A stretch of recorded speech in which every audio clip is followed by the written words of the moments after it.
Welcome back, everyone. It's never too early to talk about pizza. We all love it. Joining us this morning, Stuart Wilsey with Marie's Gourmet Pizza. Welcome to the show. Great to have you. Thank you so much for having me here today. Of course. And you've brought a fabulous looking pizza and all the ingredients to make it. And tell us what it is. What do you guys call it there? Okay, so this is what we call the Figaro pizza. Love that. And I was actually going to bring a crust here today and unfortunately forgot it. But I'm going to go through the build with you. We ask you to come in early on a Monday morning. Yeah. We can forgive you for that. Yeah, Well, Monday morning brain fog is what I like to call it. Yes.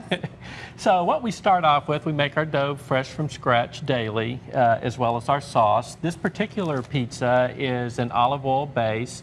So we use a cold pressed olive oil from all Italian olives, which has a really strong peppery taste. So we start off with the crust, we baste it with the olive oil. Okay. Then we use our house blend of mozzarella and provolone. Our mozzarella is used, or we use buffalo's milk in that as well too, so it gives a really nice, rich, creamy texture. We have Asiago cheese that goes on here as well too. Is that what this is? This is Asiago, Okay, so kind of looks like correct. Parmesan. And also we're using some fresh Texas figs from Mejia, Texas.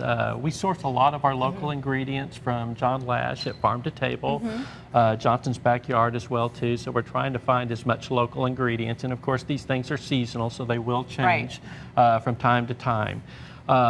In addition to the figs, we have prosciutto di Parma, which is an Italian prosciutto that goes on here as well. Yeah, it looks delicious. Some fresh red onions and some organic arugula to top it off with. Well, and the aromas that we've got here yeah. on the table, everything from the prosciutto to the truffle oil, the red onions and the cheese, it smells really, really good. And this is considered gourmet because of the ingredients, because of where they come from? Right, and that's one of the things we try to do to separate ourselves is using fine ingredients. What we try to source the best ingredients we possibly can by using, like for example, Italian prosciutto and local farm produce here when available as well too.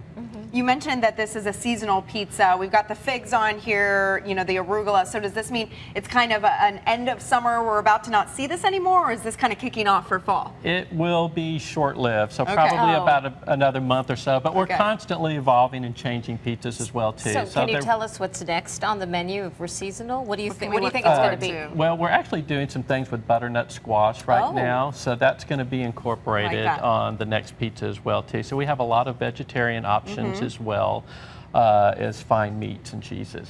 And the pizza, of course, doesn't have the traditional red sauce. This particular one doesn't, correct. I like that though. You know, I always like to try the different ones without the red sauce that do a little something different. And you say that's why it's the olive oil base. Right. It takes the place of what would be the traditional red sauce. Exactly. And Where are you located? We are located on Bee Cave Road, about halfway in Westlake, about halfway in between Mopac and 360, on the corner of West Bank and Bee Cave Road, right behind Breeden Company. Yep, I know right where that is. Great spot. Go check it out. Marie's Pizza, Gourmet Pizza. And you got about a month left to get the Figaro. The Figaro. And then after that, go pick up the butternut squash. It's going to be a good one for the fall. We'll be right back with another look at traffic. Keep it here.